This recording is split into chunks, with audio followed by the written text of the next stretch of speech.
Welcome to the Selectmen's Meeting, February 1st, 2022. I'm going to call the meeting to order. Mrs. Cavaco, In accordance with section 2475 and pursuant to chapter 20 of the Acts of 2021, this meeting will be conducted via remote means and in person. Members of the public who wish to watch the meeting may do so in the following manner. Tune in to PAC TV, government access cable channels, Comcast 15 or Verizon 47, and watch the meeting as it is aired live. Or watch the meeting live on PAC TV website at pactv.org. Members of the public who wish to participate in the meeting may do so in the following manner. Remote participation, please go to the town website under the Select Board page and click on the Zoom webinar registration box or contact the Selectman's Assistant, Christopher Badeau. the first order of business tonight is a public hearing for the Shanty Rose. In accordance with Chapter 138 of the Massachusetts General Laws as amended, notice is hereby given that a public hearing will be held remotely on Tuesday, February 1st, 2022 at 6 p.m. to consider the application for a transfer of annual all alcohol restaurant license from Shanty Rose Incorporated, doing business as Rose, 6 Town Wharf, Richard Milmore, manager, to the Shack. Excuse me, Richard Milmore, manager, to Shack on the Wharf Corp., doing business as Shack on the Wharf, 6 Town Wharf, Paul Tupper, manager. Description of premises is as follows: 2 buildings plus outside patio totaling 2,080 square feet, includes bar seating, 2 dining areas, a kitchen, outside patio area, 6 extra exits and entrances, wheelchair ramp, and 2 handicap accessible bathrooms. Anyone wishing to be heard on this matter should plan to attend this meeting. I now declare this hearing open, and I believe Mr. Trifiletti is representing the applicants. Yes, good evening, Mr. Chair and members of the Select Board. Thank you for hearing us this evening. We have submitted a packet of materials, and I can tell you that my client, Paul Tupper, is here with us to answer any questions, and he and Peter Lucido are principals in an entity known as Shack on the Wharf Corp. And that was formed for the purpose of acquiring and operating the location currently in use for the Shanty Rose. It's on Town Wharf, right behind Tavern on the Wharf, which they currently own and operate. So this application is to seek a transfer of the existing liquor license to Shack on the Wharf Corp. The location, as you know, is owned by the town. It was leased to the Shanty Rose, and the town has already approved assigning the remainder of the Shanty Rose lease to our client, and that would run through June 30th of 2029. The cost for the purchase of the assets is $750,000, and my clients are borrowing that amount from Tavern on the Wharf LLC. There are no major renovations contemplated at this time for the next year, and my clients have filed the usual entertainment licenses with the application. I would just further note that in addition to their experience with Tavern on the Wharf, they also have been operating now for the past month Plymouth Public House, located at the old Exit 2 in Cedarville.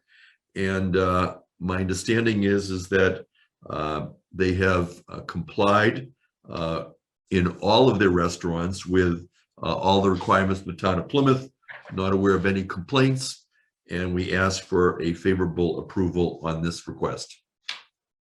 Thank you, Steve. Chris, is there anyone wishing to speak in favor of this application? Not that I know of. Anyone at this time wishing to speak in opposition to this application? No, sir. Okay, I'm going to bring it back to the board for any comments or questions. Mr. Question. Blessa? I can address this, I guess, to Mr. Tupper. I wish you well, by the way, down in Cedarville. I heard it was going well. And I don't have a problem with this transfer. I mean, it makes sense. You're right in it's front of your other business. The only question I have is Shanty Rose never had live music on the deck, never had live DJs or entertainment on the deck. And I kind of have a problem with that. I don't think it's something you need in a small space like that. I'm afraid of it conflicting with the Cabbie Shack. I think it might even conflict with your own business, but I'm sure that that's your business. But I'm worried about Cabbie Shack conflicting. So I'm all in favor for this transfer with the exception of the outdoor amplified music permits on the deck. So Quintel, could I respond? you can, Absolutely. Yes, my clients, each time they have applied for a liquor license, have submitted all of the possible requests for entertainment as well as the other licenses. And the reason for that is so that neither they nor you would have to come back at another time in order to further address these. Their plan is to do entertainment that's consistent with what they've done at Tavern on the Wharf, what has been done with Cabbie Shack.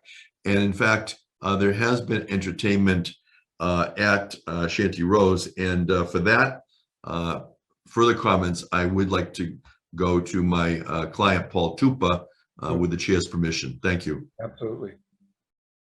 Yeah, we really want live entertainment, just so, you know, because we do a lot of functions, and when we do, you know, do change kind of the concept or, you know, really clean up the establishment as well, and, you know, get an architect or whatever we need to do to kind of really play off the views and everything else, we would, you know, depending on how we set it up in the future. So that's the reason we're just looking down the line of what we're going to do there.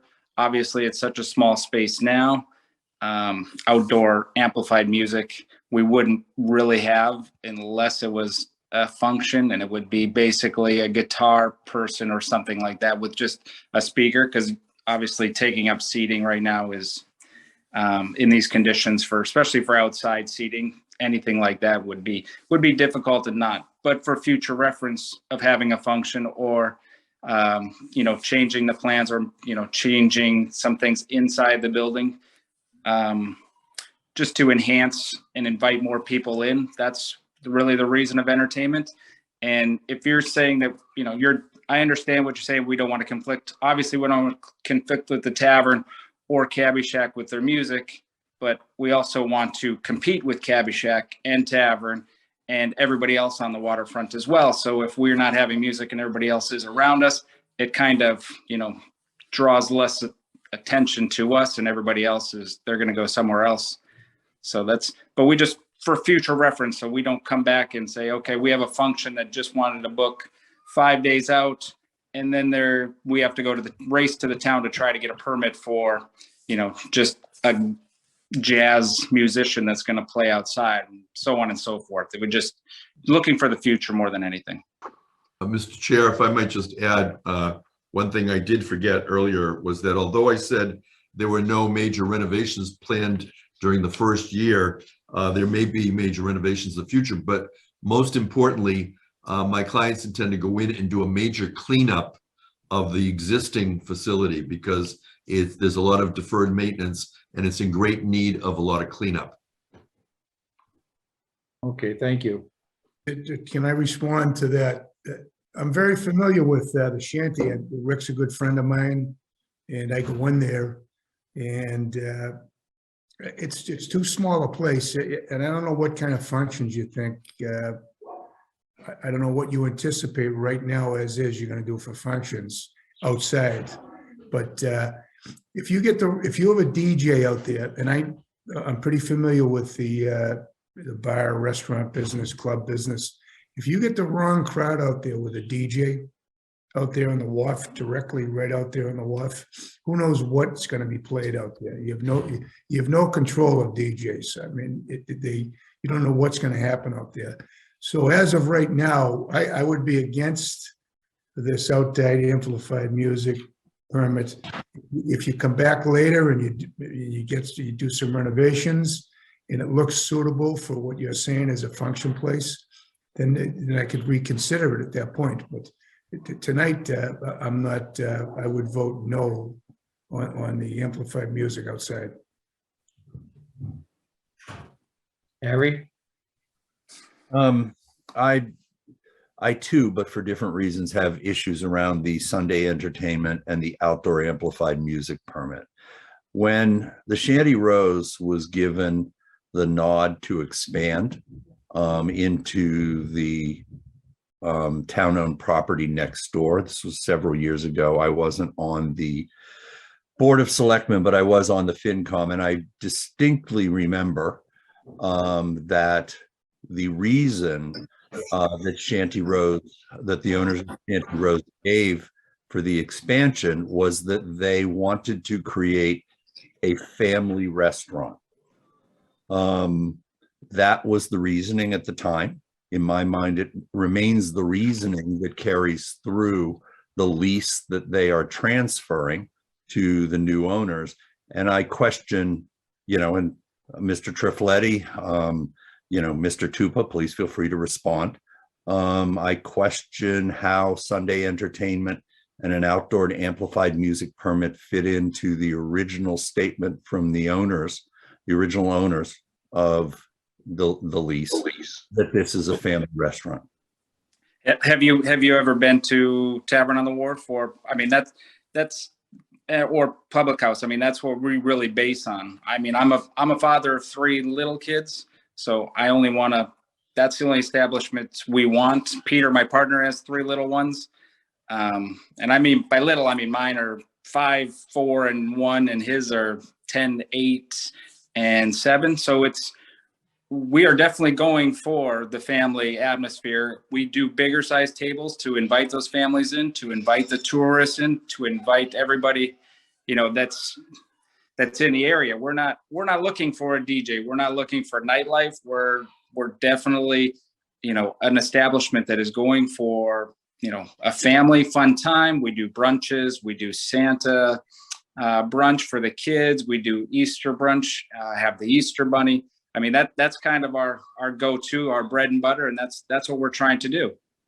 So, I mean, the reason we do things is, so we can have, Irish step dance. We use the, local proto dance group comes down, and she has all her dancers. I mean, we try to do a lot with the community. We try to do a lot with everybody just to get everybody's family out. And my wife grew up in the area, so we're definitely shooting for family friendly. So it's, the entertainment aspect is basically just for, really function use. I mean, we do bands, we do Jeff Hilliard, we do, other local musicians. We do a country fest with Ayla Brown and her husband, Rob Bellamy.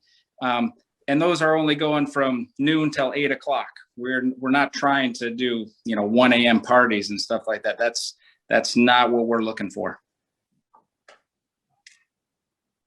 Mr. Bletzer? Yeah, but Paul, you're talking about the tavern. We're talking about the Shanty, your new venture. Yes, but I mean, it doesn't matter on what size venue we're doing. It's our same concept and what we build around. It's not, it has nothing to do with the size. And I just trying to protect the area right now. And I see the size of your space. I know your space very well. Rick's a good friend of mine. I go in the place, and it's right now, it doesn't warrant, you don't need amplified DJ music, which you have right down in the description. You don't need it. And so if you take that out, I'm 110% behind you on this transfer. And I wish you well with it, but I just don't think Rick never used it, and he was successful. And So therefore, I don't see that. And I just want to make sure, it's just, I can just see a DJ out there blaring music, and maybe I'm wrong, but it right out to the wharf with all the tourists walking by, and it's not a good look for Plymouth. Okay, I'm trying to protect the area, so that's all. I have nothing against the tavern. You guys do, you're successful over there, and you're gonna be successful down in Cedarville. And I want you to be successful at the shanty. And I think you can be without needing the DJ out on the deck outside. So that's where I'm coming from. And I So see, that- Mr. Chairman, I see Mr. Milmore on there. I Yeah, don't know. so that means he can have a DJ and inside, just not out on the deck. Is that what you're saying, Charlie? Yeah, I don't want to see outside competing with Cabbie Shack #1, plus also right out onto the wharf. Okay, you're gonna have music from tavern, music from Cabbie, now music there. It's just gonna be, it's just gonna be a lot of noise for that area, I think. It kind of happens now anyway. I mean, everybody has music, so I don't know the difference, but it's up to you guys. But Mr. Chairman, is this okay? But Rick, you don't use outside. I've had a happy hour singer out there on an afternoon, but Cabbie starts everything at like 9 o'clock. So yeah, I've had them out there, but not all the time. You're right. I haven't had them out, but a few times I've had them. I don't think this is, and Paul even admitted right now, or Stephen, that they don't need this right now. If they do something and they come back to us, that's fine. But right now, as of tonight, I couldn't vote if that's still part of the package. Yeah, we can come back to the live entertainment outside after we're going to run it as is for the first year, because obviously you saw how long it took for Plymouth Public House to Sure, yeah, not only just get materials and get going and everything else with all the delays with yeah. everything across the board. Yep. So we're going to run it as is from when we take over through the summer, and then the architect and ideas and everything, and see what we really can do with the location on, kind of renovating and really cleaning everything up and trying to, work with everybody in the area to make it a destination go-to, like the tavern, like Cabbie Shack, like Anna's, like East Bay. So, if we come back to it, we can come back to it. It's not a deal breaker for us at this point. I mean, we can come back to it. Well, first off, wait, hold on a second. First off, it's the transfer, that's one vote. And then these entertainment licenses in conjunction, that's a different vote. So they're not contingent on, you know what I'm saying? So let's just slow down a little there. And Patrick, you had your hand up. Thank you, Mr. Chairman. I think one thing I want to just caution our board on as we talk to people who come before us, if someone has an idea that they want to make an investment into, I really want to make sure someone who's going to be putting investment into a space and has a business plan is certainly not trying to do something that's going to be a disaster.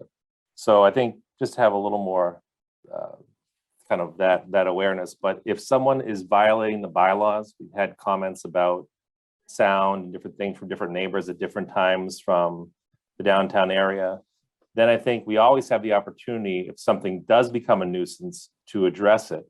And these permits and licenses, and I agree, if he's going to come back later because they don't need it now, then that sounds fine. But it always can be revoked if there's a problem. So I just feel a little uncomfortable hearing we're going to do something or not do something because a neighboring business may or may not like it. So I would be of the belief that if someone's going to come forward and bring a good business plan and invest what sounds like up to $1 million into a space, that's kind of goodwill to the area. They're trying to enhance it and run a good business. So I would sort of give the benefit of the doubt. They're trying to enhance the area with that type of investment. But if they're not going to use it right now, and it sounds like at least two people on this board are, opposed to that, then they come back later, I think that's fine too. But I just want to be cautious of how we approach anyone who comes to the board like this. But overall, I would be of the belief that if they did something that became a problem, then these types of permits can always be revoked, or if they go against a bylaw, that's the law in town that we need to enforce, not necessarily if we think a business would like it or not next door. Harry? I would just like to make it very clear that my concerns about the outdoor entertainment have nothing to do with protecting another business. Thank you. Mr. Blutzer? Yeah, I want to be clear too, that I'm not trying to, if Mr. Tupel was coming before us to say he's got this renovation planned, and I could see something more than what I see is there right now, and he needed outdoor, then I might change my opinion, is why I'm saying, come back to us when you do some renovations and then ask for it. And I could probably change my opinion at that point. When you did the public house, didn't even question anything you were going to do down there. Okay, it's because it's a large space, and I had no questions. It has nothing to do with the operators. It's just right now I don't see a need for that in that small space. I just don't see a need for it. I don't have a problem in the back. You have some in the back. You got some deck in the back. I saw that. You put a guitar player out there. No issue with that. It's just that small space between, right directly on the wharf. I just don't think there's a need. And Patrick, I want to see what they're going to do with the place, and I'm excited to see that. Okay, so I'm not trying to hurt a business. That's for sure. Okay, the more successful the businesses in the waterfront are, the more successful for everybody down there. Okay, I get that. I've been down there for 20 something years down there, 22 years, and I get it. So, and I wish them all the luck. But let's come back with some more plans after the summer, or whenever you're planning on coming back with an architecture's design, and maybe it's more suited to do functions. Right now, I mean, no disrespect, but I don't think it's suited for functions right now. And I think Paul knows what I'm talking about. He knows, he's operated a lot of places. So that's it. That's the only problem I have. It's not, I want to see this transfer go through. I want to see some renovations to it down the road. Come back to us, ask for what you need. You'll probably get it. You'll get it from me, probably, most likely. Okay, so that's all. That's where I'm coming from, Patrick. Just so you know. Any other questions or comments from the board? All right, are you, Betty? Sorry. All right. So I mean, looking at this, I don't believe, obviously you're making a significant, significant financial investment in this. And although I don't necessarily have a problem with outdoor amplified music, I wouldn't mind seeing it event specific. So I don't think that, you're thinking that this is going to destroy your business if you don't get this outdoor amplified music permit today. So I think, in the good faith of moving forward, I want you to get this license. I want this transfer to go through. And if we can just remove that and do it, event specific, I'd be happy with it. I've been down the waterfront myself for many years. It can become very convoluted when there are different places playing all at the same time. It's not really a calming near the ocean kind of place, but I mean, I don't have a problem supporting any specific event in the future. Well, I don't know. I think everybody around surrounding them has it. So to say no to the one guy because it might be a smaller operation. I don't know. Every time I went by, sorry, Richard, I always heard music going. I mean, that's what it is down there. When you want to be quiet, you go to the beach. When you want to go for entertainment, you go down there. That's what it is. And you know, the town's always looking for ways for businesses to come and to make the community find more things to do. So not just stopping and taking off. I mean, I gotta agree with Patrick to some point. Somebody that's dumping $1 million into a place should, you know, unless they have a bad record. And I mean, we do regulate it anyway, even if they get anybody that gets a license. If we feel there's abuse, we have a hearing and we pull it back. I mean, tell them to shut the windows. I mean, in my tenure, there's been quite a few. So I just want to say that, you know, I really don't have an issue with it. I mean, if everybody's worried about outside music, let's just not have it at no place. Then it'll be real quiet.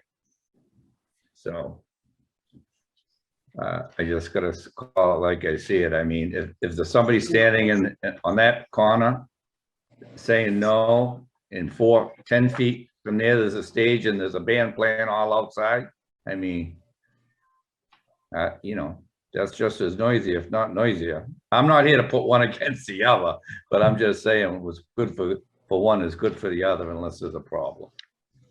And, you know, it's just like going downtown. You know, if you want to be quiet, that's not the place to go. It just isn't. But Also, everybody's got the title to, yeah, go ahead, Richard. no, I'm just saying, they took all my parking away, all, you know, this year. I have no parking because they're doing the dock. The only thing that keeps me even above water in the wintertime is a little bit of entertainment I have inside. I mean, in the summertime, I carry it. I mean, there's no parking here at all. And the parking I do have every year, they're reconstructing something. It's tough enough to make a living with parking, never mind without parking. My wife wants to say something, by the way. Their name is Betsy. Hi. I just want to say that I think that music is a draw anywhere that you go, and different music draws different people. And I don't believe that there's going to be music that's offensive, as I think Charlie alluded to earlier, or going to cause all kinds of problems on the wharf. In general, the music that has been at the shanty in the past, and I assume that the tavern will be doing it as well, will be tasteful, won't be a DJ who has free run of whatever he happens to want to play. It will be a different vibe because the tavern is now redoing the shanty with a completely different business plan and has thought this through. And I would like to say it's not that it's not conducive to events. In fact, we just had our wedding here, and it was a beautiful place for an event because there were multiple rooms for different people to be in and pair off in, and they could be in one room where the music was, or out on the deck, or in a different area. So it was actually quite conducive to a beautiful event. And I think that those kind of objections aren't very business friendly.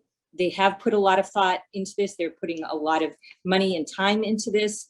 And music is really, as Cabby's music is, the band tends to have their backs to the wharf with the music facing in towards their establishment. And I've been able to sit out on the deck at the shanty and barely even hear their music. So I don't see a real conflict there. I'm sure that if the tavern had plans to have something distasteful or problematic or something instigative of you know, poor behavior on the wharf, that would be shut down by the town immediately. And I'm sure that's not their intention. They just want to have the opportunity to have this license without having to come back for every event specific issue that arises. And so I think it's in the nature of good business and in fair business for them to be granted any opportunity that any other business down on the wharf has, which I agree with, and I'm sorry, I can't see your name, but who just said that the wharf is a happening, busy, noisy place. It's not a place that you come to listen to the waves. It's a place that you come for action, for entertainment, and to be with friends, to drink and enjoy yourself. And I think that their request fits right in with that whole vibe. Thank you. Thank you. Charlie, did you have your hand up? I just wanted to say to the Millmores, this is not anything negative about the shanty. It's just the new group coming in. I just would like to see something done to the building before you tell me you need DJs and live entertainment for functions. Let me leave it at that. We've said enough, I think, about this. So that's where I'm coming from. Would I vote to change my mind later on? Absolutely. You know, absolutely. Believe me, I'm pro, especially restaurant, pro business, and I want to see everybody succeed, okay? That's where I'm coming from. Any other comments from the board? Okay, now declare the hearing closed and bring it back to the board, the recommendation. To approve. Do you want them separated, Mr. Chairman? That's up to the board. Yeah, yes. Which, I would you like want to them- take them, want to take them all one at a time? Is that what you're asking me? Yes, Okay. Common victular. I'll make the Well, motion. we have a motion by Betty. Do I have a second? I'll second. Discussion? Common victular.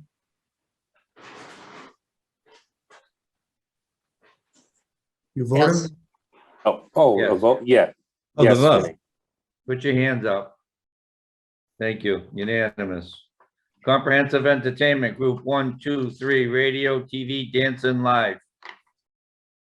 Motion? Second. Discussion? Patrick, No, just a yes. are you voting early? Vote early and often, Pat. Okay, put your hands up. 1, 2, 3. Charlie? Yes, Unanimous. Extension of hours, 1 AM. motion. Second. Discussion? All those in favor? Unanimous. Early Sunday sales, 10 AM. I'll make the Motion. motion. Motion, do I have a second? Second. Discussion? All those in favor? Unanimous. Outdoor amplified music, live DJ from 12 noon to 12 AM. Do you have Motion. a motion? Motion. Second that? Second, discussion? All those in favor? 3 to 2, motion carries. 2 in opposition, Mr. Helm and Mr. Blitzer. Thank you very much. Vicky, did you miss the Sunday entertainment? I didn't check that off. Yeah, I I believe. I thought I said it. Okay, Okay. Because I was checking them as I went, Lee, but you know, okay, just I double can check. make mistakes, trust me. I think we might have missed it, Mr. I Chair. think you did. I I was All think, right, in case I did, Sunday entertainment live. So moved. Second. second. Second, discussion? All those in favor? Unanimous. Okay? All right, good luck. Good luck, gentlemen. Thank you so much. Thank you. Thank you very much. Thank you. Virtual town meeting, Mr. Trifiletti. Yes, good evening and thank you for having me.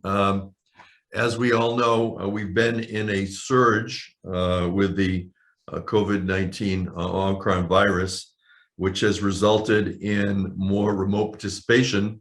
In fact, you had in-person meetings and now you're conducting your meetings remotely. I've been in contact with our legislative delegation.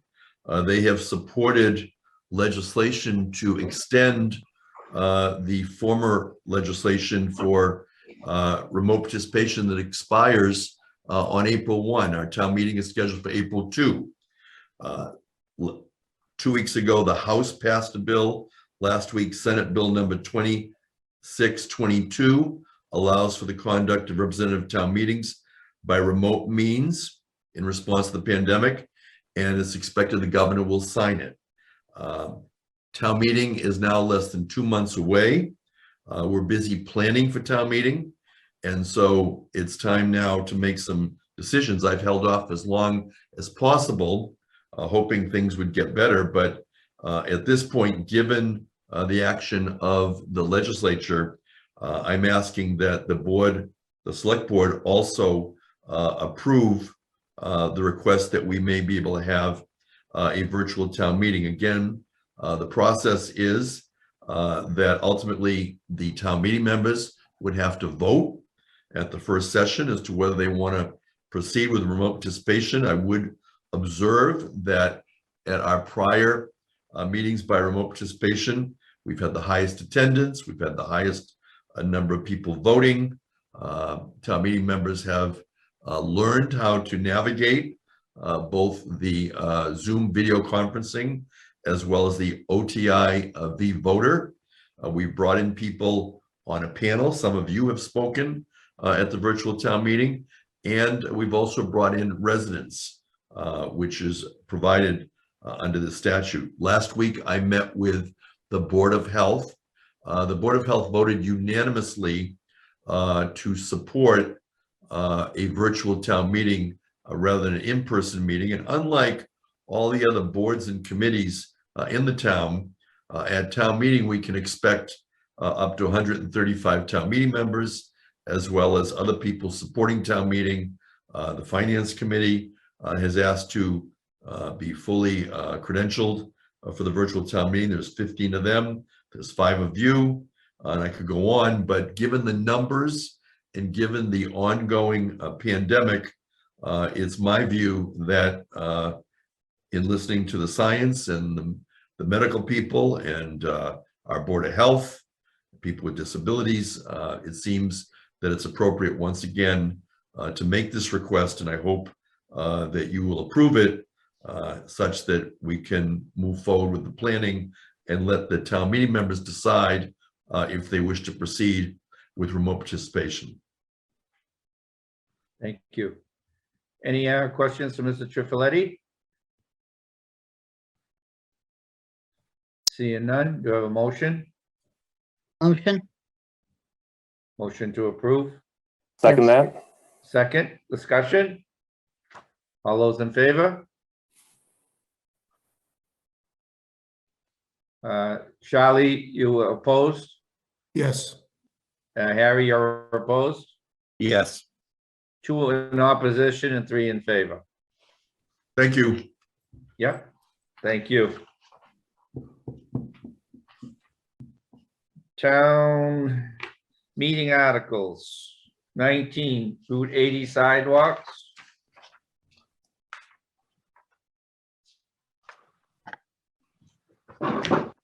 Mr. Hartman, oh, I see it right there.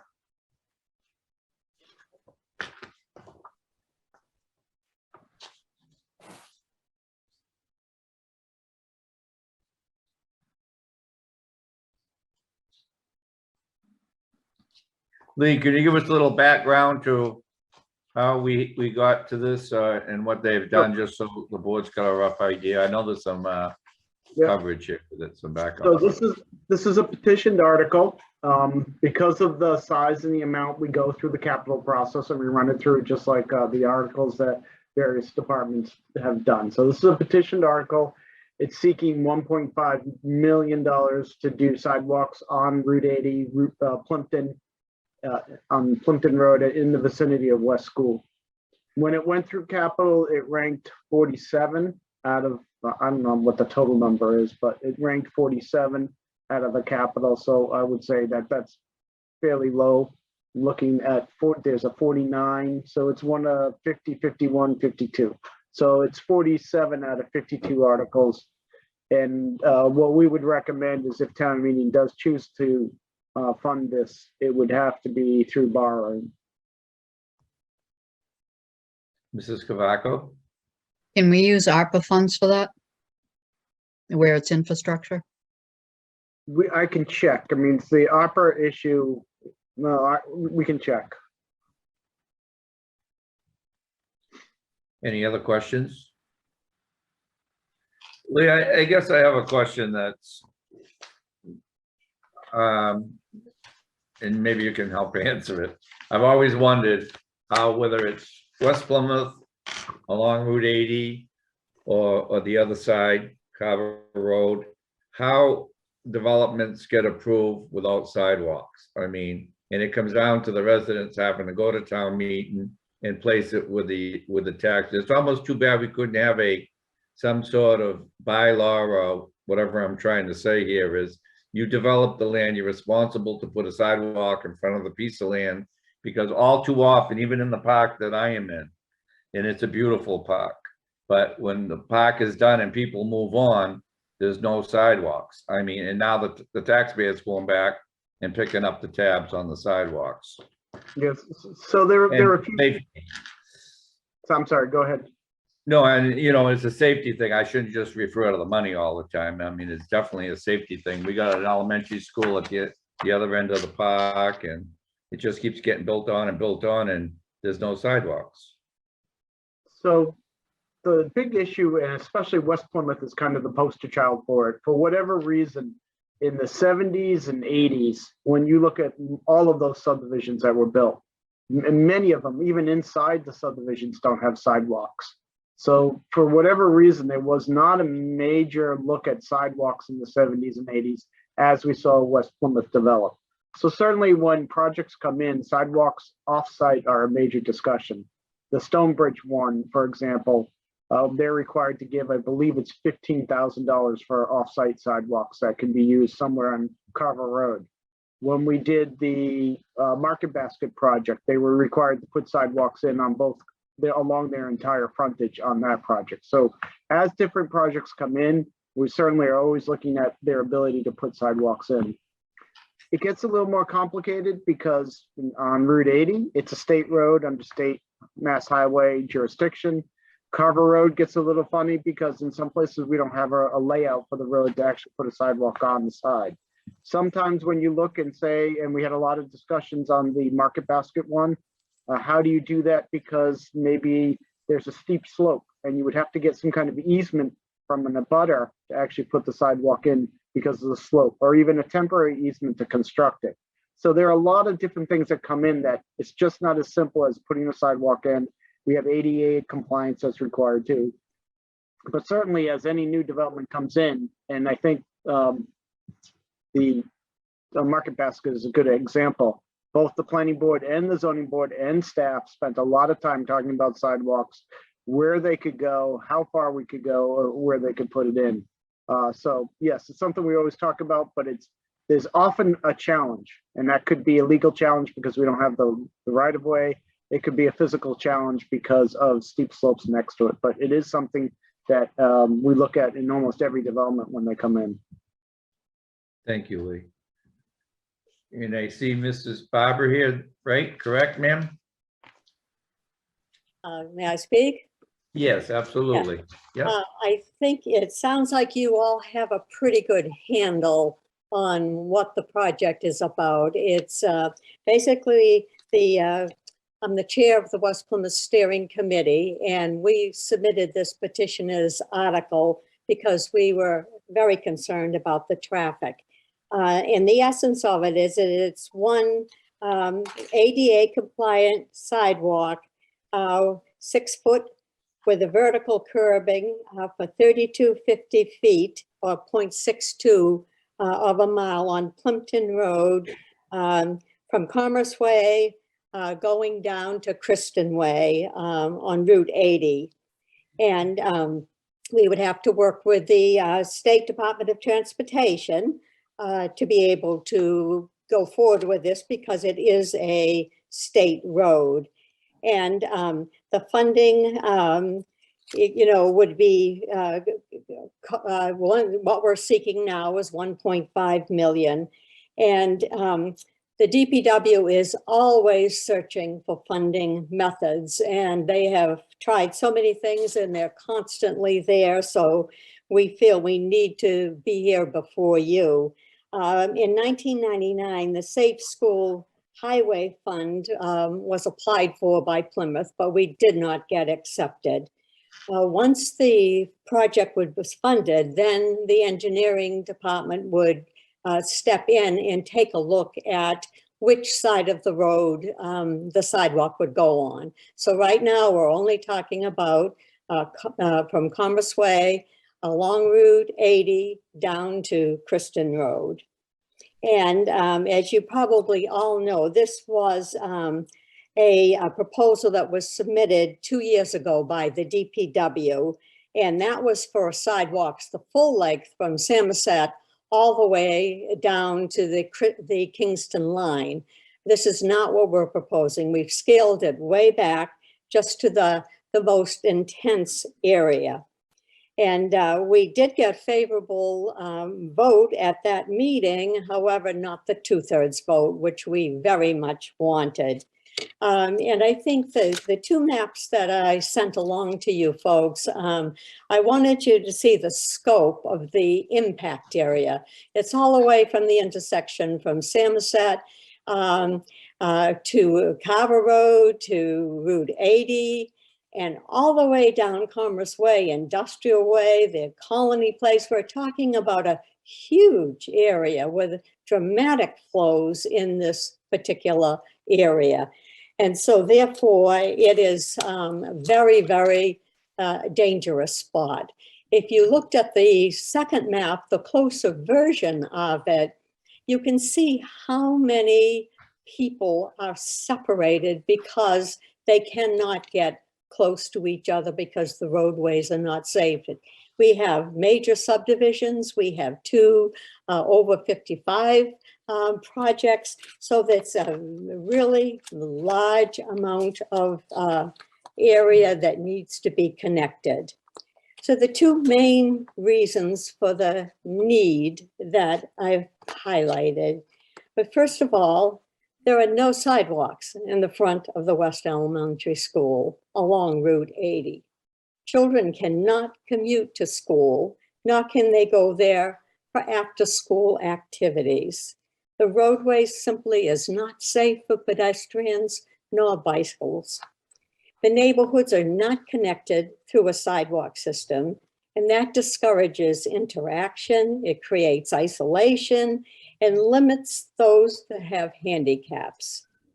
As I mentioned, there are several over 55 places in the area, and we want to, the West Plymouth Steering Committee has an objective to build community. We're trying to connect people and let them know about the West Plymouth Village. I sent you a list of all the projects that have happened in the past 5 years. You all know that Route 44 was realigned and brought over, and that Colony Place was built. These are major projects, but in the last 5 years alone, I'll just take a moment to run through them. The Cranberry Crescent Shopping Center, Summers Reach and Sawyers Reach is almost 500 units combined there. Colony Place, initial development, but it's continuing to grow. And Old Colony Plaza across from Colony Place, this is the former Park and Ride, has new malls there. We have two car dealerships in Colony Place and a third proposed. There are several charter schools within the industrial park.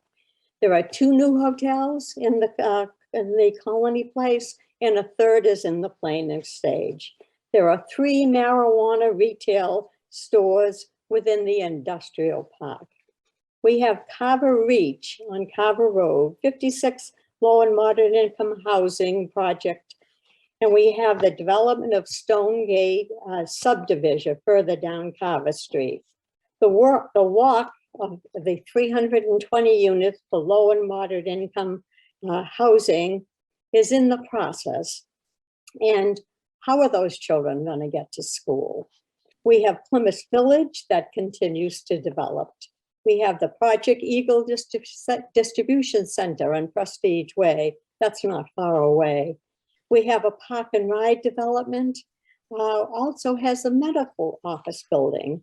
And then there's a 114 Park Road Daycare Center.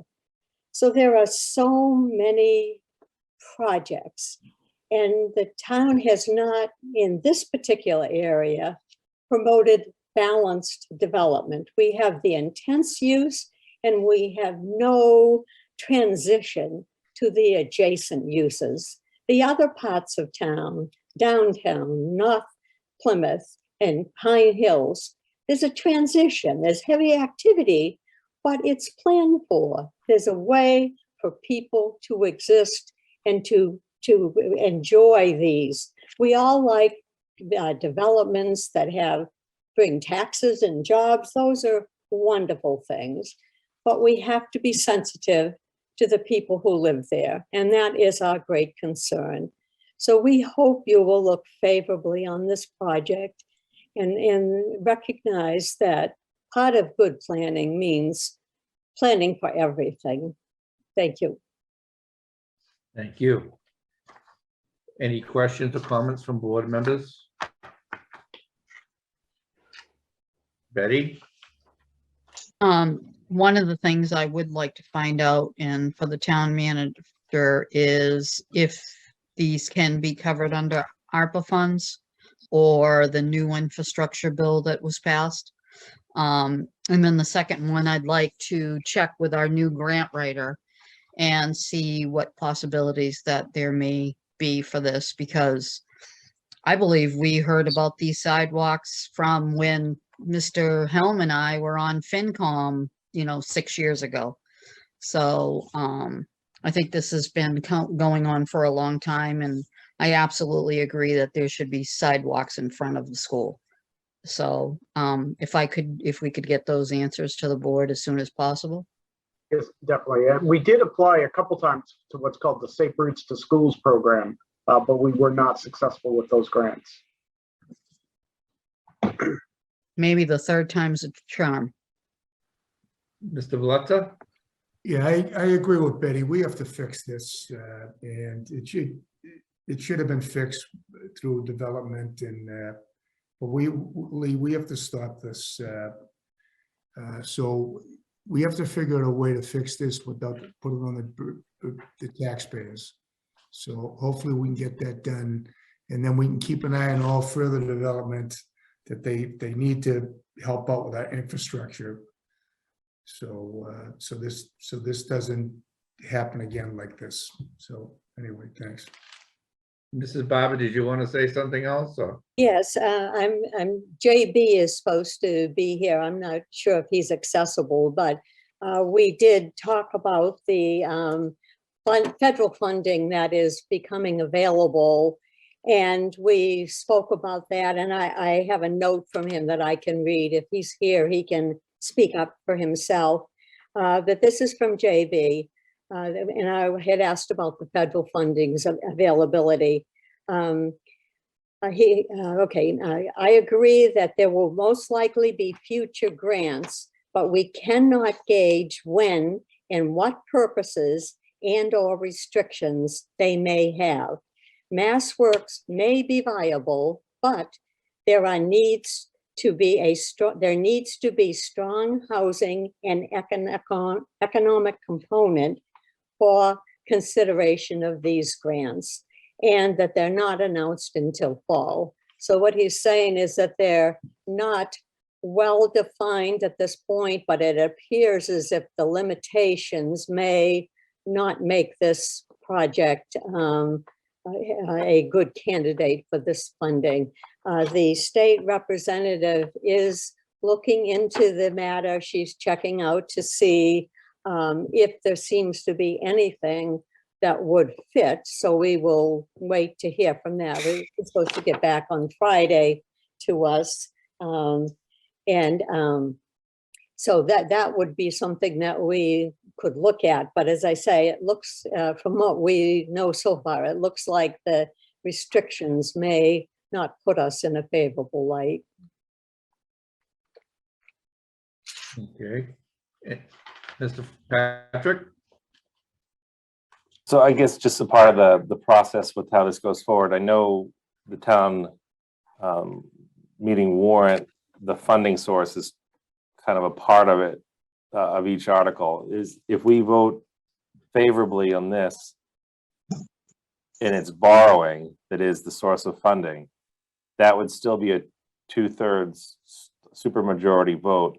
And in the meantime, if there's some alternative source that comes up, that could always be sort of presented at town meeting as well. So that we wouldn't be precluded from using other funds if they came up, but then it would still require 2/3 of town meeting if it did get Correct. that.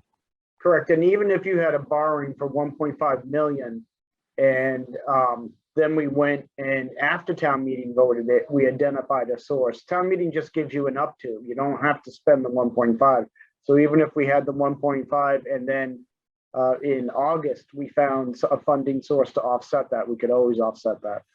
Got it. So with all that said, then I support this, as is, knowing that we can always come back and get funds from somewhere else later on, especially where we know this came before us, the town, a few years ago in a much larger package. And this is sort of like, as Ms. Barbara said, the most critical part of the stretch that has been in focus. So hopefully we get some of that money, but in the meantime, I do support this, as it is, going for borrowing.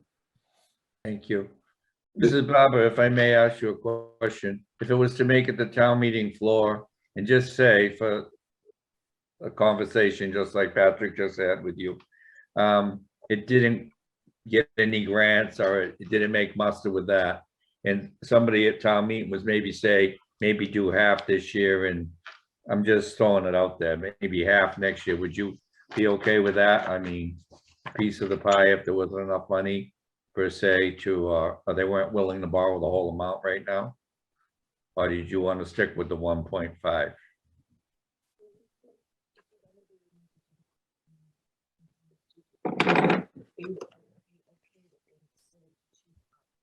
Couldn't that be amended on town meeting floor? If Well, I it was just failed? didn't know if it could, Betty, so. Yeah, I would also say part of it would be checking with JB to see if that's actually viable too. A lot of Okay. it could be about how the construction might work. So if somebody wants to do that, we should probably reach out to JB sooner than later to see what 750,000 could buy and whether that's a viable amount to do some work. Well, I just figure sometimes a piece of the pie is better than no pie, and go back and, get it, finish it up the following. But we want to, well, we can support this the way it is, and then, Yes. and then we could always come back to it. And I'll report back to you also on those funding options too. All right, thank you. Gentlemen, just identify yourself for the record because I can't see it.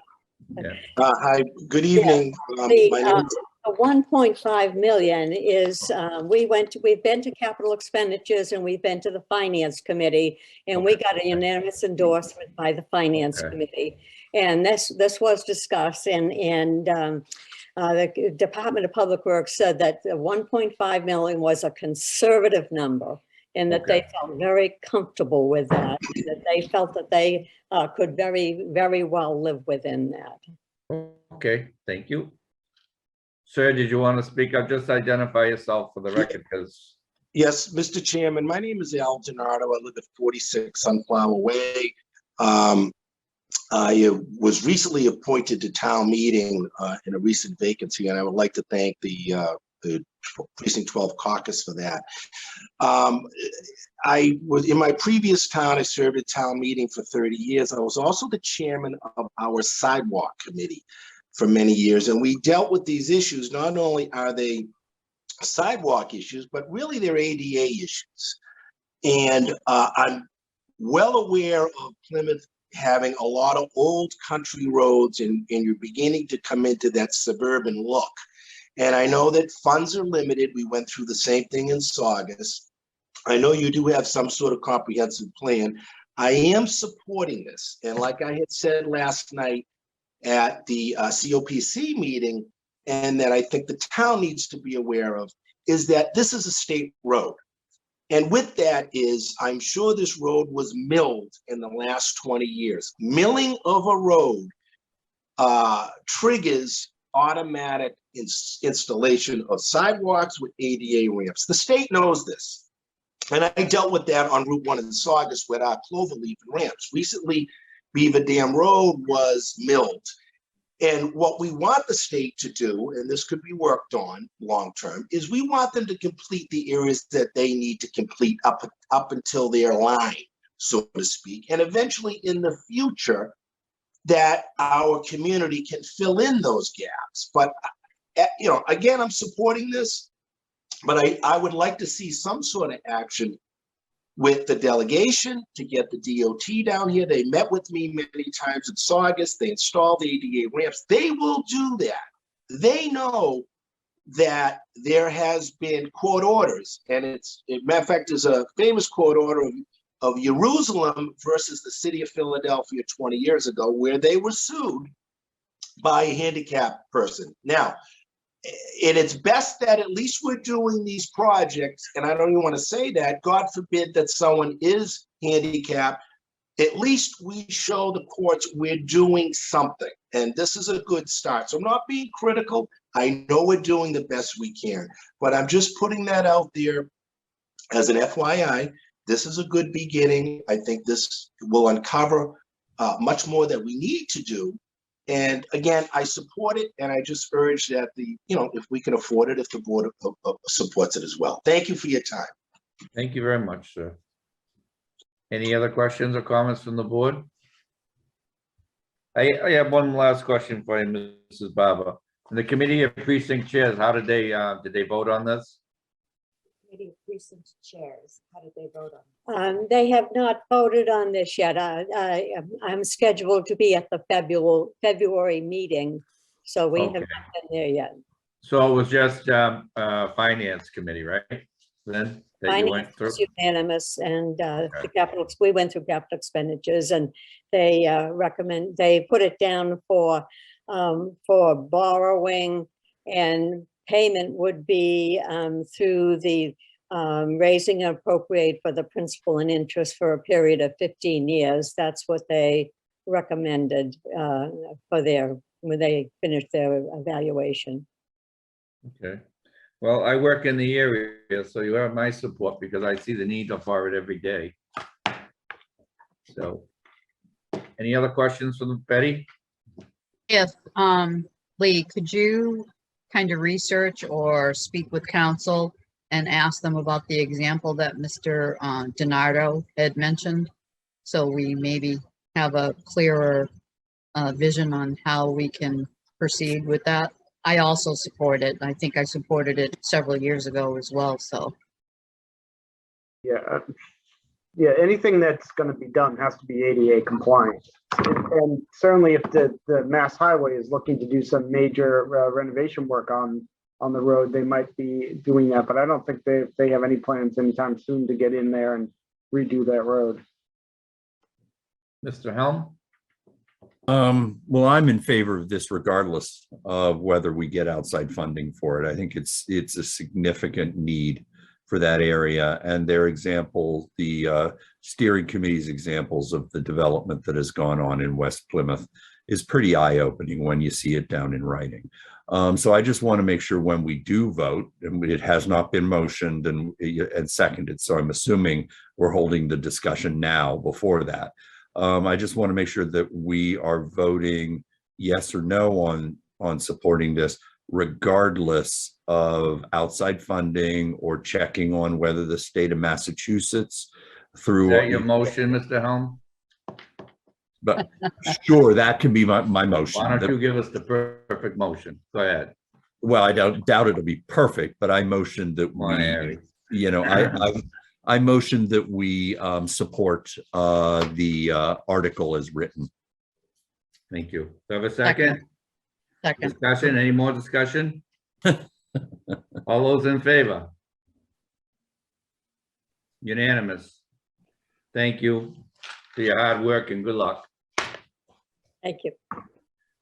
Okay, let's move on to the town manager's contract.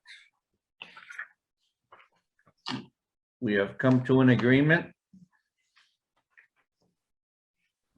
Correct, Mrs. Cavaco?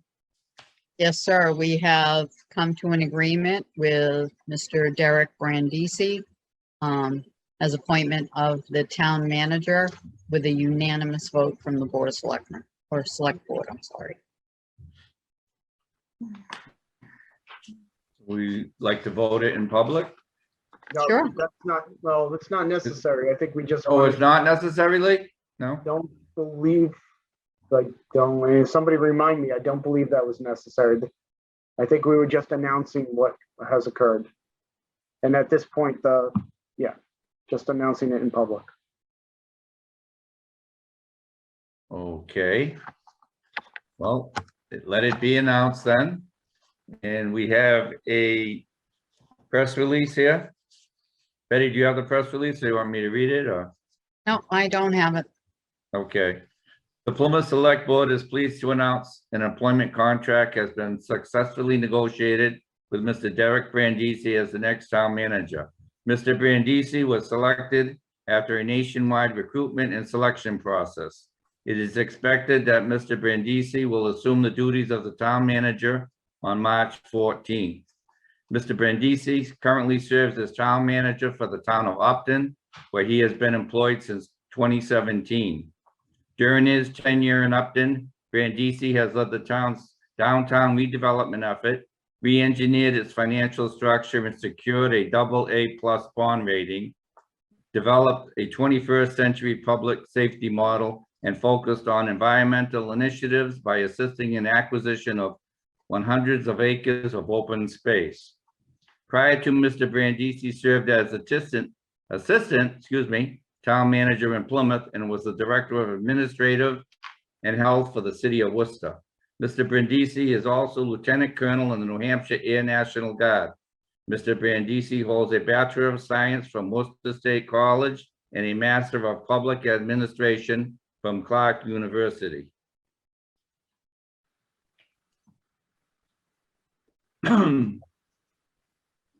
The board is very excited to hire Mr. Brandisi's Brandisi's of experience both in Plymouth and other communities will serve this community well into the future. His prior knowledge of coastal communities is advantageous.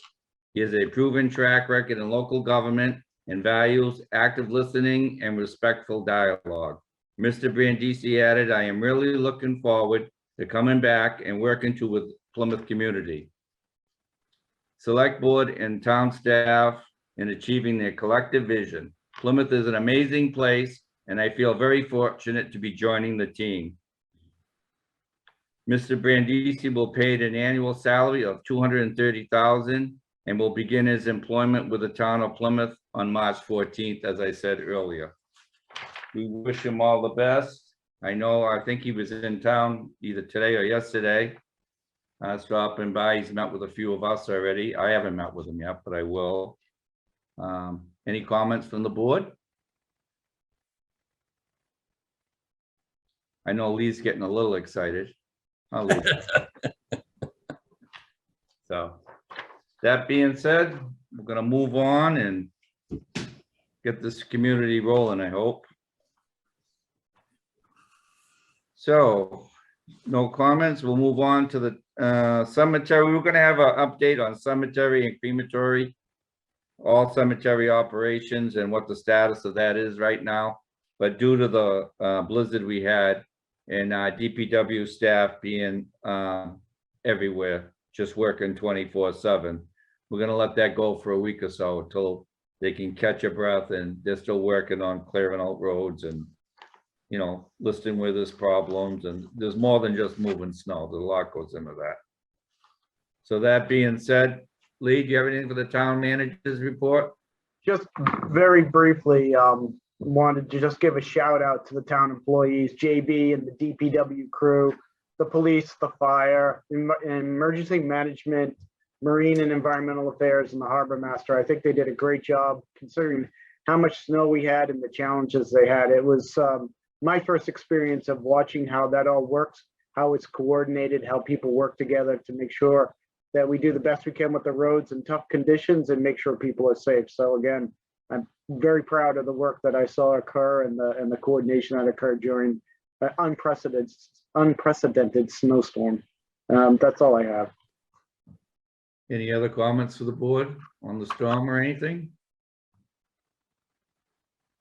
Mr. Blitzer? I'd like to echo what Lee said. Good job by, DPW, JB, all his guys, and ladies. Chief Bradley and his crew at the emergency management, they did a great job. Chris Horvath, the shelter, the people at the shelter volunteering their time. I think it was a great effort by this town. And yeah, there's still some streets that need to be cleaned up, but this was a huge storm. And if you saw the Weather Channel out there, you might have seen Chairman Quintal out there reporting from there. But even if you listen to Mike Siddell, he was out there in different parts, and congratulate, how good the DPW was doing with their snow plowing. So it's a lot of work. And Lee, I'm glad you got to see it. I'd like to watch it in action sometime too. But this wasn't some little 6-inch storm, 8-inch storm. This was a major storm. And kudos to everybody involved keeping us safe. And that includes NSTAT too. So because the power outage was minimal. Anyway, thank you to everybody on that. Mr. Helm? Yeah, I just, for the residents of Plymouth, just like to point out a couple pieces of information. I know there's a lot of concern about the roads not being totally clear, and they're justified concerns, but I just, a couple pieces of information for everybody to take into consideration. It looks like, I haven't gotten the official snowfall, but Plymouth received upwards of 28 inches. And even if it isn't 28 inches, if it was 24 inches, this last snowstorm will rank in the top 1 or 2, even at 24 inches, top number 1 snowfall event in our history. So everybody needs to, understand it was really major. The other thing is that perhaps a lot of people don't realize this, but our DPW is responsible for plowing over 1,000 lane miles. That's huge. I ask everybody just to think about that, and understand the immense amount of work that was involved in clearing one of the largest snowfall events in our history, and also over 1,000 lane miles. So just for consideration for everybody. Mrs. Cavaco? Yes, and to, go on what Harry and even Charlie said. So significant event. I mean, I know there have been some complaints about the roads, but, just so you guys know that our crews were in at midnight on Friday. They didn't get our first break until Sunday. So, I mean, if you see them, give them a bottle of water, just say thank you, give them a wave. Our folks are exhausted. We have about 100 contractors coming in that have helped out. And I know after speaking to the director today, Jonathan Beater, he said that they're going to get as many of them in tomorrow. Now, when Boston made their announcement, they basically said that it will take a week to 10 days to recover from this storm. So, I think we're doing pretty well, only 3 days out. Schools, sidewalks are being done. We have equipment on the sidewalks now. So, and we did get a report from the school committee chairman that said all of the school responsible sidewalks are completed. So I know there were machines in North Plymouth on the sidewalks today, machines in Manamet on the sidewalks today. So just to let folks know that they're not sitting anywhere with their feet up. They're really trying to recover. Okay. And I'll just echo quickly that is the case, and everybody's doing the best that they can. I guess that's the bottom line. And they're all doing a good job. All the departments, not just DPW, police, fire, paramedics. I was watching ambulances going by 3 and 4 at a time on Long Pond Road, probably doing transports to the North High School or to the hospital. So everybody was very, very busy. And, you know, just when you open the shelter alone, just things I didn't know. They stationed paramedics there. They have security there. And it was very organized. The first EOC meeting was Friday, I believe, 1 o'clock. And the way that all of our department heads come together, and just, it's not a big deal the way they do it. They just sit there, they talk. It's all planned and away we go. And I have to give hats off to the new EOC director. I believe his name is Christopher. Christian. Chris. Christian Lewis. Okay, yeah, he's done an amazing job as far as updates go with the emails. I mean, he did a very nice job. And then if I asked him anything, I got a response right away. So I got to say, good job by all. I was in one of the trucks, one of the nights, and believe me, they were working. And we did the route out Court Street, Waterfront, and Main Street downtown. And one of the big problems they had was it warmed up there for a little bit, and then it froze right up. Just like tonight, it's freezing again.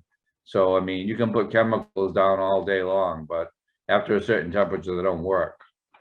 So everyone, just bottom line, be patient. They're on their way. They know they're doing the best they can. If you have an issue, please don't call Betty, call the highway barn, and leave your message over there. Right, Betty? I'll always take a call. I think All that's right. why they do it. Okay, but so you have to understand, just like they do, that they're doing their best too, you know. Oh, They're not I gonna move to the understand. head of the class. There's a list going, and that's what they're doing. and JB's Okay. great. I send him streets and whatever I get for any kind of issues, I just snapshot it and send it over to him, and he's been addressing them. So, Okay. Anyone wishing to speak on a public comment, Chris? Not that I can see. Okay, then we'll Oh, move on. wait a with- minute, there is one here. Hold on. Okay, all righty. Yes. David Golden. Okay. Mr. Golden? Welcome.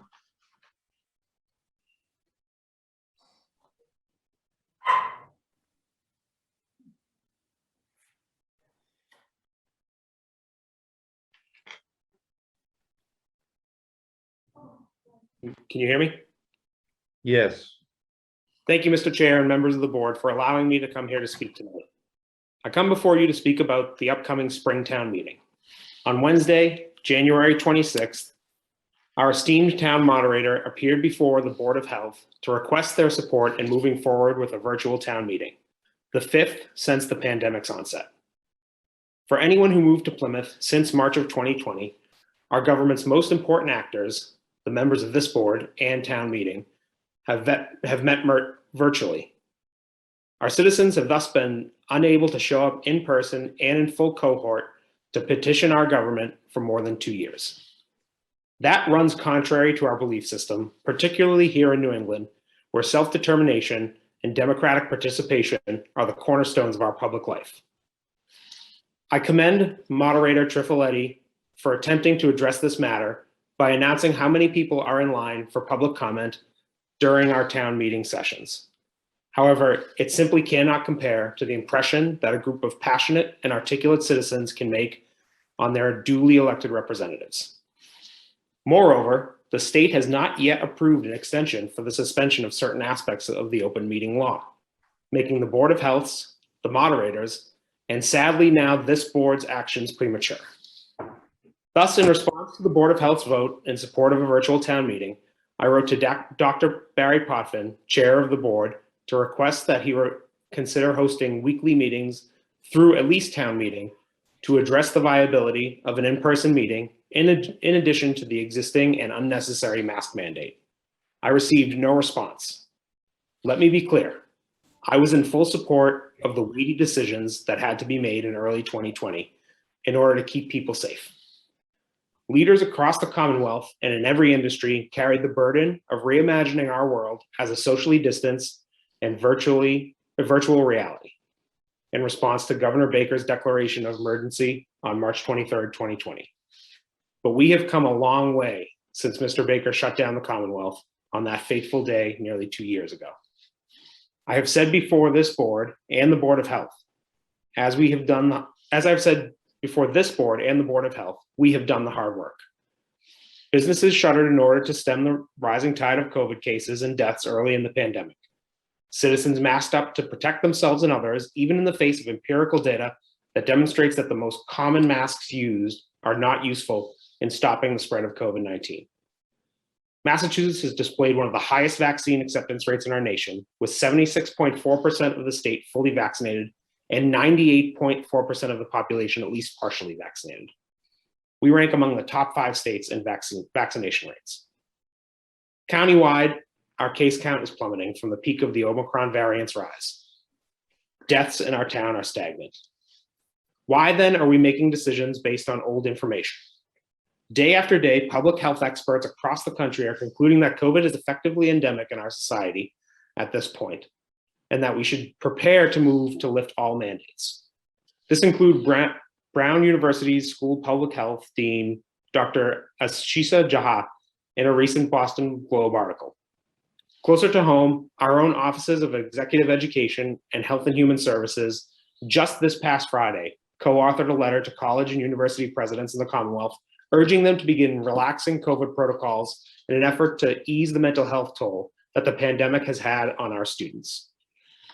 The town should be preparing to move forward in 2022, not looking to outdated policies from 2020 and 2021 that only led to isolation and resentment. It is time that we begin to return to normalcy. I came to this meeting to humbly request that this board refuse to support a virtual platform for our town meeting, which is more than 2 months away. Unfortunately, this board chose to vote without meaningful input from the public. I commend Measures Bletzer and Helm on their opposition in this vote. Since the remainder of the board chose to move forward without allowing public comment on the matter, I must now appeal directly to the members of town meeting. Let your constituents show up and be heard, not through a screen, but in front of the very people who make the most important decisions about the direction of our town. When the time comes, I implore you all, please do not support a virtual town meeting. Thank you. Thank you. Anyone else wishing to speak on the public comment, Chris? Not that I can see, no. Okay, thank you. We're going to move on to license and administrative notes.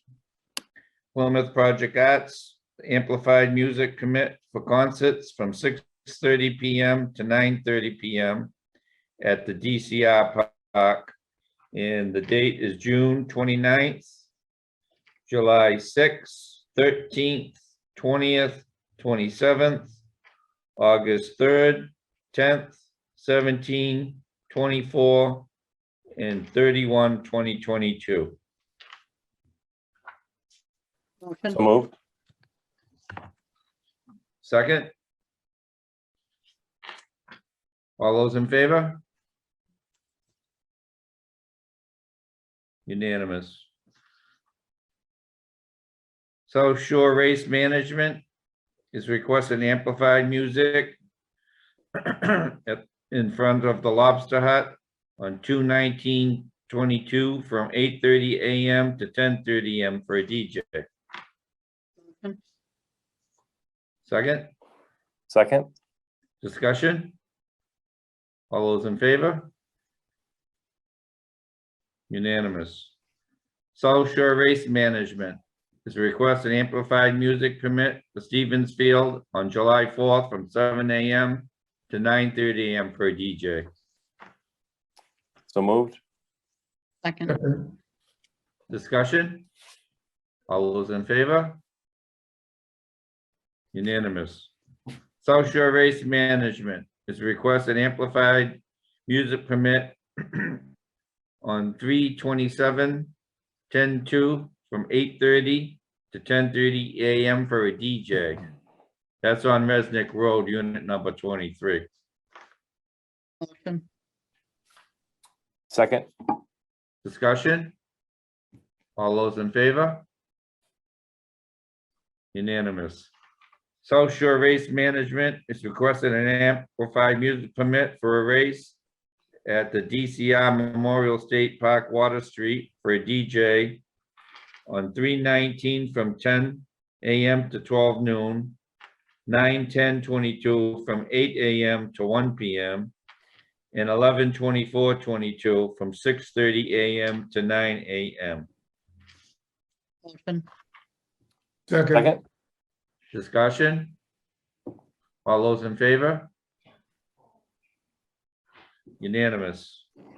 And then once again, South Shore Race Management is requesting an amplified music permit for a road race at Town Square for the Christmas tree on 12/2/22 from 5:30 p.m. to 8 a.m. for a DJ. Motion. Second. Discussion? All those in favor? Unanimous.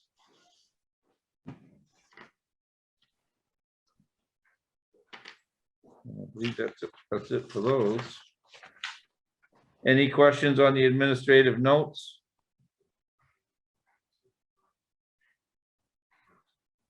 Seeing none, do I have a motion on the 3 administrative notes? Make the motion. Second, Second. Second. discussion?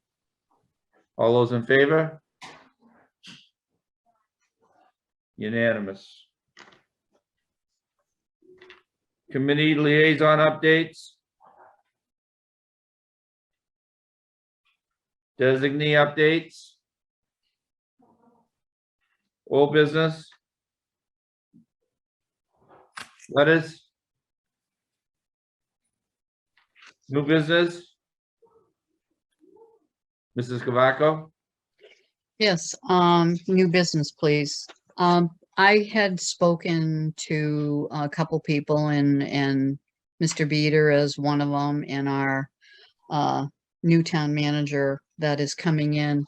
And we're trying to figure out something to make it easier for people to report some of their actions. And Mr. Brandisi actually came up with, it's like a 311, you know, how we have 911 and 211 for information. He says that it's an app that can be used and, you know, we can use it and program it for different things. And I'd like to be able to, you know, put it on an agenda, maybe have him join us, you know, sooner than later, so we can try to move forward for something. Because not only can you report snow plowing, you can report a pothole or, you know, a sewer cover or any issues that we deal with.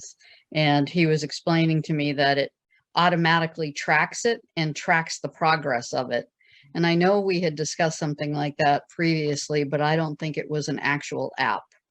So I think I'd like to visit that and make it easier for, you know, our residents to communicate with our town staff and us as well. Mr. Blitzer?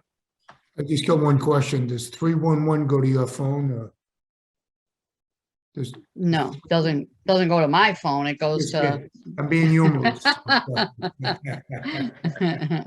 You're being facetious, Mr. Blitzer. Is that what? Yeah.